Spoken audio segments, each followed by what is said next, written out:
This experience would begin in the house of someone I know on the physical level, but perhaps it could have been anyone's house really, anyone of the unconscious, unaware variety, as indeed this individual was.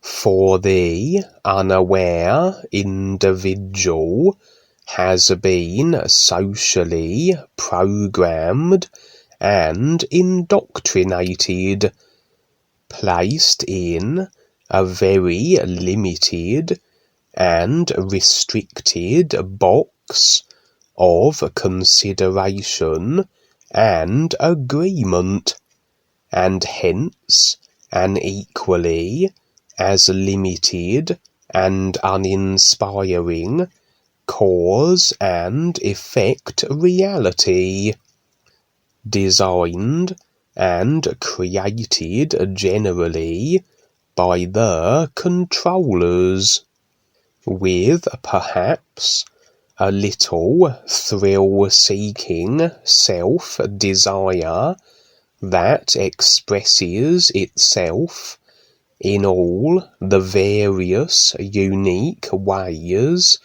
according to each individual's emotionally driven, decided sensation requirements. The house was deserted, the individual not at home.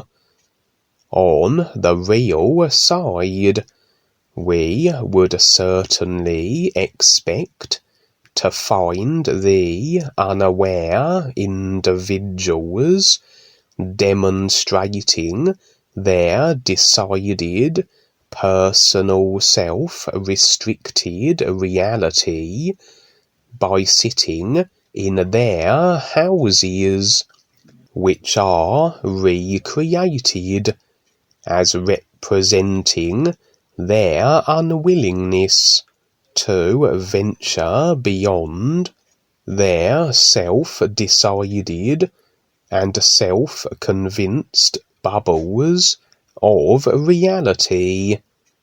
For those risk-taking and wanting to see more, becoming more aware, would surely require they step beyond what they have embraced as their reality up until this point.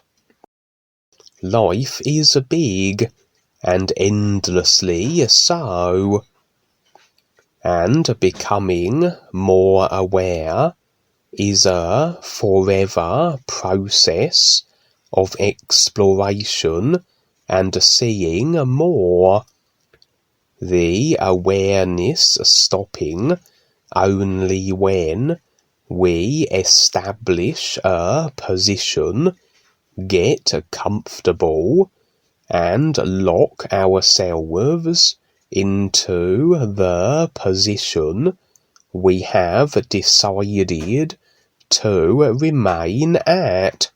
So, risk-takers would forever be venturing beyond their homes, and a home recreated on the real side would be very much representing what they are aware of at their current moment, and where they stand with their process of awareness.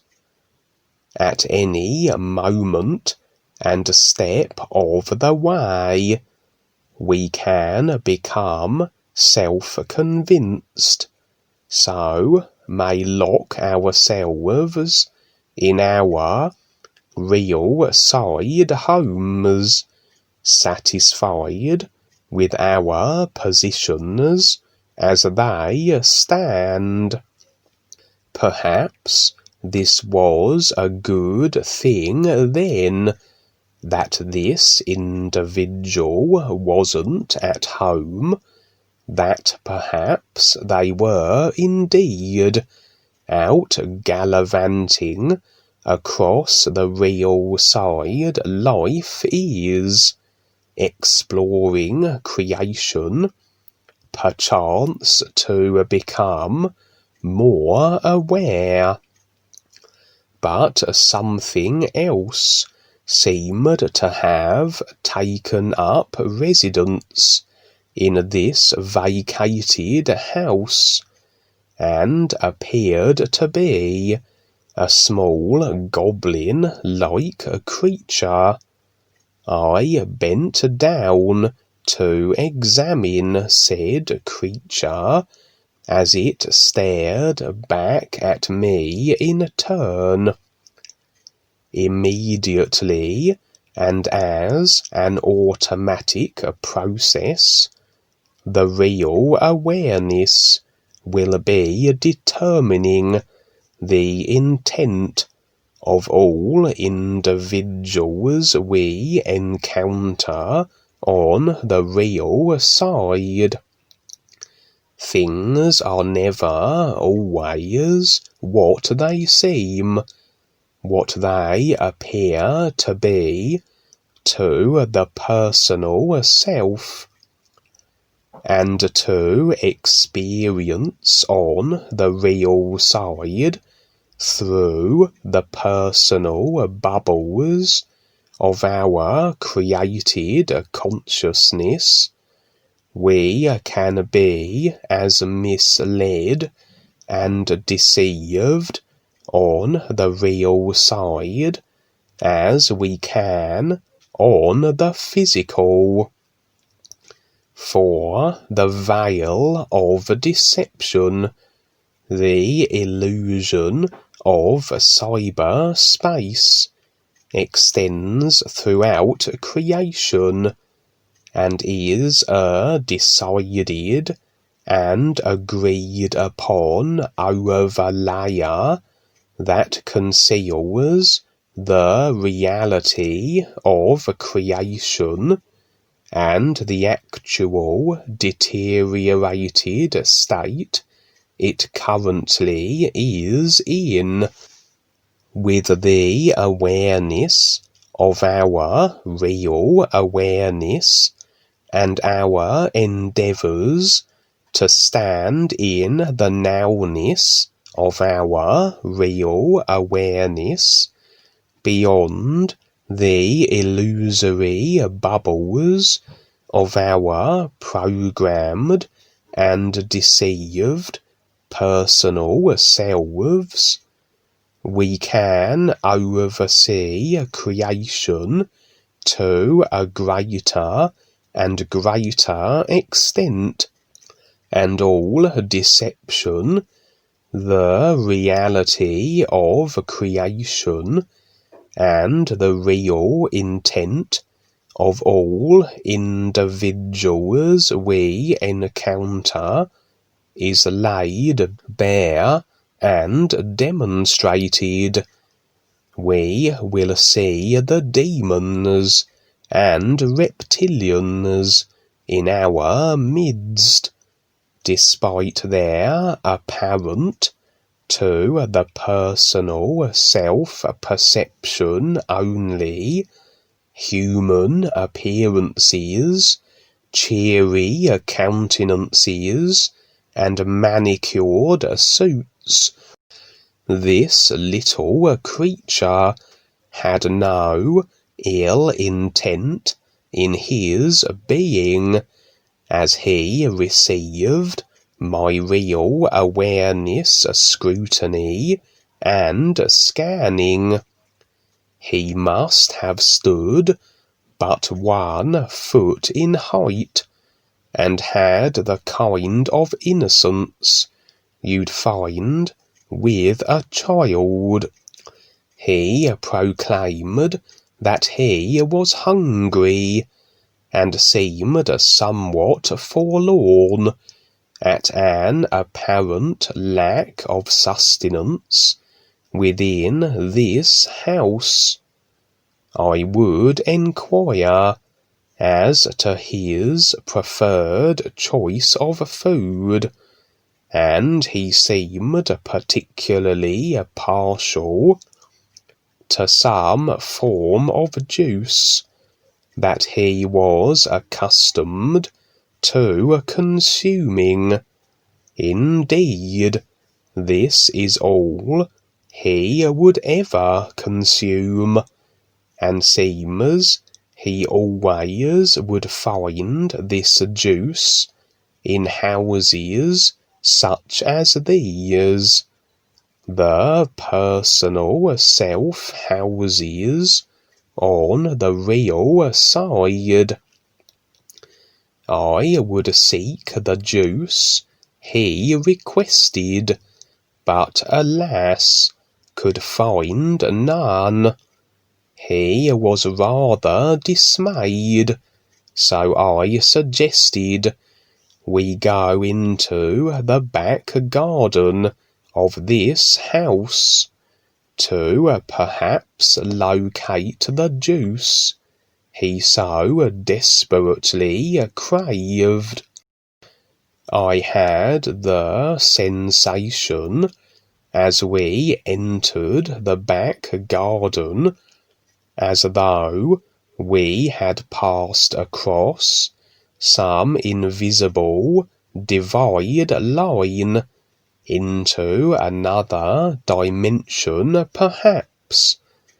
This would be the case in a sense, as the back garden of any house represents the subconscious of the individual, where all unconscious programs, agreements, and attachment taplines are operating, unbeknownst to the unconscious individual generally. The mighty unconscious driving mechanism that is agreement to distortion, and the subsequent restriction, cause and effected into a deteriorating simulation. Consequently, the aspects of the personal self and the life levels they operate on are indeed divided by these vibrational boundaries that require recognition and awareness to be able to fully access from the astral to the etheric. We would never find the juice. What we found instead were strange creatures, curious slithering things that defied explanation, were very aggressive, and somehow representing a taint in the subconscious of this individual that I knew. For yes, the subconscious thought forms and long forgotten, emotionally charged ideas can indeed masquerade and present as monsters, curious untamed things that if encountered may seem very frightful in their appearances. The example Duane often refers to is Forbidden Planet, a movie that depicts the subconscious of a scientist made manifest and rampaging uncontrollably. The little goblin creature and I would back away from these subconscious, creepy-crawly thought forms, my real awareness knowing that should they touch us, we would be tainted also by whatever ideas these crawly things represented.